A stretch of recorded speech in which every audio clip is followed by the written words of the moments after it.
Alright, so today we're talking about something that on the surface might sound like just another regional policy update, but the deeper you go, the more you realize this could signal a major shift in how gaming platforms operate moving forward.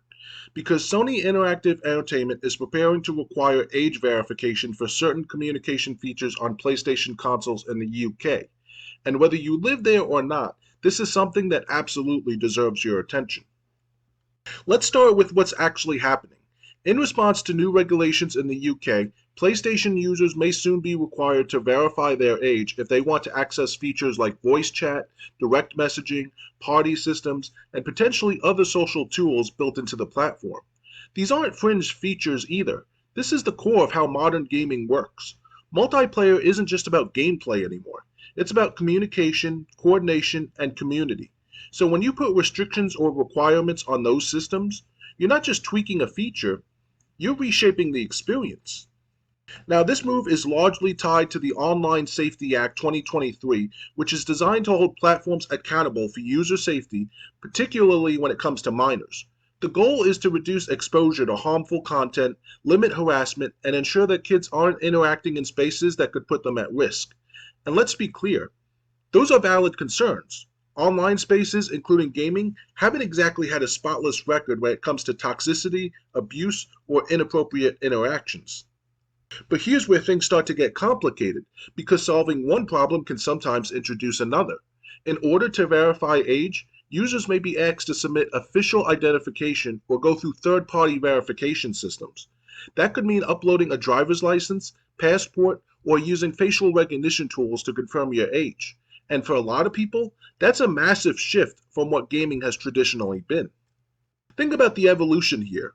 You go from popping in a disc and playing offline to creating an account to always online ecosystems, and now potentially to identify verification tied to core features.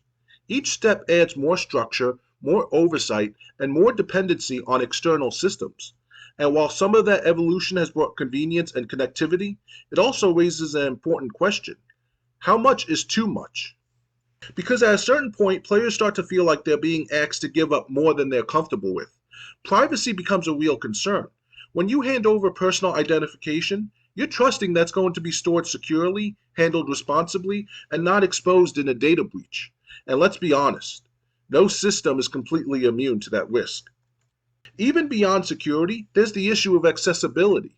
Not everyone has easy access to government-issued ID, especially younger players who are right on the edge of age requirements. Others may simply not want to go through the process at all. And what happens then? Do they lose access to features that are considered standard in modern gaming? Do they get pushed into a more limited version of the platform? And that leads into another important point, the social aspect of gaming.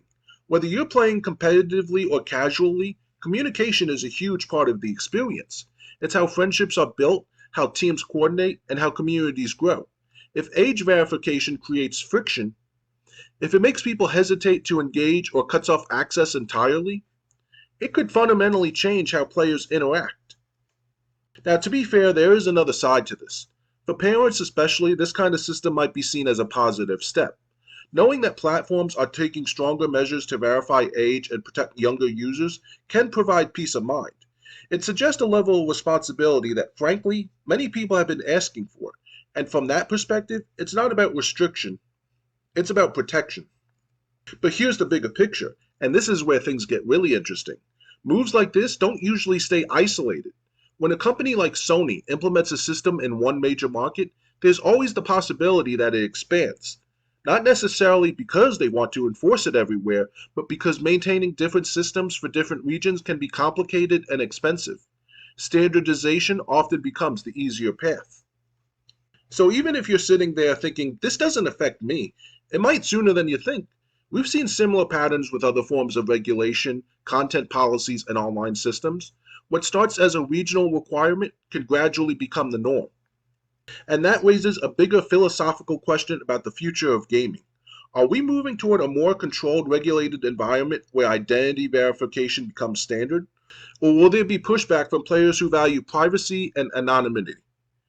Because gaming has always been a space where people can just log in, be themselves, or even be someone else, and connect with others without needing to verify who they are in the real world. That sense of freedom is part of what made online gaming so appealing in the first place. And if that starts to change, even for good reasons, it's going to have an impact on how people experience these platforms. At the same time, it's important not to ignore the realities that led to this point. Toxicity, harassment, and unsafe interactions are real problems. They affect real people, and they can't just be brushed aside. So the challenge becomes finding a solution that addresses those issues without overcorrecting in a way that creates new ones. And right now, it feels like the industry is still trying to figure out where that balance is. This move by PlayStation might be a step in that direction, or it might be the beginning of a much larger conversation about how far these measures should go. Either way, this is one of those moments where it's worth paying attention, because it's not just about one feature or one country.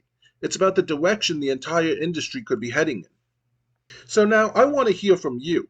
Do you think requiring age verification for communication features is a necessary step to make gaming safer? Or do you think it crosses a line when it comes to privacy and accessibility?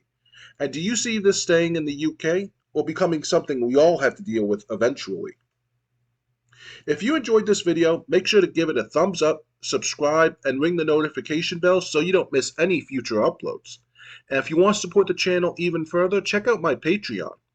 My latest exclusive dives into whether or not open world games still feel fresh, and it's a really interesting discussion you won't want to miss. And as always, game on.